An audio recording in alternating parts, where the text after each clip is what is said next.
ಮಧ್ಯಪ್ರಾಚ್ಯ ಸಂಘರ್ಷದ ಬಗ್ಗೆ ಕೃಷ್ಣ ಭೈರೇಗೌಡರು ರಿಯಾಕ್ಟ್ ಮಾಡಿದ್ದಾರೆ. ಮಿಡ್ಲ್ ಈಸ್ಟ್ ನಲ್ಲಿ ಕನ್ನಡಿಗರು ಸಿಲುಕಿದ್ದು ಆತಂಕದಲ್ಲಿದ್ದಾರೆ. ಮಧ್ಯಪ್ರಾಚ್ಯ ಸಂಘರ್ಷದ ಬಗ್ಗೆ ಭೈರೇಗೌಡರು ಪ್ರತಿಕ್ರಿಯಿಸಿರುವಂತಹದ್ದು. ಮಿಡ್ಲ್ ಈಸ್ಟ್ ನಲ್ಲಿ ಮಧ್ಯಪ್ರಾಚ್ಯದಲ್ಲಿ ಕನ್ನಡಿಗರು ಸಿಲುಕಿದ್ದು ಆತಂಕದಲ್ಲಿದ್ದಾರೆ. ಅವರನ್ನು ರಕ್ಷಣೆ ಮಾಡಬೇಕು. ಯಾರೂ ಆತಂಕ ಪಡಬೇಡಿ, ಎಲ್ಲರನ್ನು ಕರೆಯಿಸಿಕೊಳ್ಳುತ್ತೇವೆ. ಶನಿವಾರ ರಾತ್ರಿಯಿಂದಲೇ ಹೆಲ್ಪ್ ಲೈನ್ ಆರಂಭಿಸಿದ್ದೇವೆ. ಇಲ್ಲಿಯವರೆಗೆ 109 ಜನ ಮಾಹಿತಿ ಈಗಾಗಲೇ ನಾವು ಕಲೆ ಹಾಕಿದ್ದೀವಿ. ಸಿಎಂ ಸೂಚನೆ ಬಳಿಕ ಕಾರ್ಯಪ್ರವೃತ್ತಿಗೊಂಡಿದ್ದೇವೆ. ನಮ್ಮ ವಿಪತ್ತು ನಿರ್ವಹಣೆ ವಿಭಾಗ ಕಾರ್ಯಪ್ರವೃತ್ತರಾಗಿದೆ. ವಿದೇಶಾಂಗ ಕಚೇರಿಯ ಜೊತೆ ನಿರಂತರ ಸಂಪರ್ಕದಲ್ಲಿದ್ದೇವೆ ಅಂತ ಹೇಳಿ ಭೈರೇಗೌಡರು ಹೇಳಿದ್ದಾರೆ. ನಮ್ಮ ದೆಹಲಿ ರೆಸಿಡೆಂಟ್ ಕಮಿಷನರ್ ಸಂಪರ್ಕದಲ್ಲಿದ್ದಾರೆ ಅಂತ ಹೇಳಿ ಭೈರೇಗೌಡರು ಹೇಳಿಕೆಯನ್ನು ಕೊಟ್ಟಿದ್ದಾರೆ. ಅಲ್ಲಿರುವ ಕನ್ನಡಿಗರನ್ನ ಸಂಪರ್ಕಿಸ್ತಾ ಇದ್ದೀವಿ.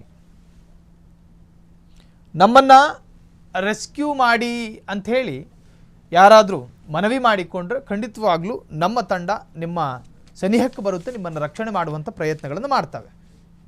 ಅಂದರೆ ಮಿಡ್ಲ್ ಈಸ್ಟಲ್ಲಿ ಪ್ರಕ್ಷುಬ್ಧ ಪರಿಸ್ಥಿತಿ ಇರುವುದರಿಂದ ಹಾಗೂ ಅಲ್ಲಿ ಸಂಘರ್ಷ ನಡೀತಾ ಇರುವುದು ತಮಗೆಲ್ಲರಿಗೂ ಗೊತ್ತಿದೆ.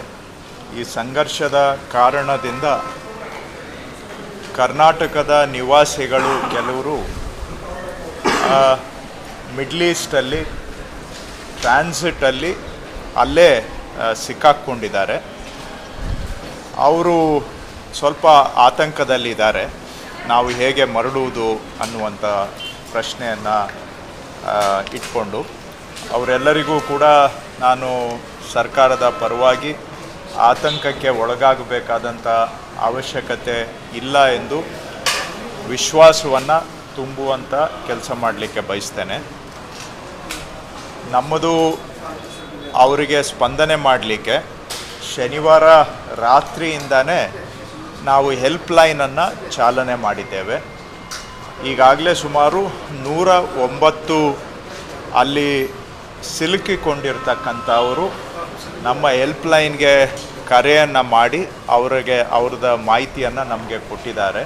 109 ನಿನ್ನೆಯೂ ಸಹ ನಾವು ಮುಖ್ಯಮಂತ್ರಿಗಳು ನಿನ್ನೆ ಬೆಳಿಗ್ಗೆ ಸೂಚನೆ ಕೊಟ್ಟ ನಂತರ ಮತ್ತಷ್ಟು ಜಾಗೃತರಾಗಿ ನಮ್ಮ ವಿಪತ್ತು ನಿರ್ವಹಣೆ ಪ್ರಧಾನ ಕಾರ್ಯದರ್ಶಿಗಳು ಆಯುಕ್ತರಿಂದ ಹಿಡಿದು ನಮ್ಮಲ್ಲಿ ಸ್ಟೇಟ್ ಎಮರ್ಜೆನ್ಸಿ ಆಪರೇಷನ್ ಸೆಂಟರ್ ಅಂತ ಇದೆ, SCOC, ಅವರು ಶನಿವಾರ ರಾತ್ರಿಯಿಂದನೇ ನಾವು ಆ್ಯಕ್ಟಿವ್ ಆಗಿ ಕೆಲಸ ಮಾಡ್ತಾ ಇದ್ದೇವೆ.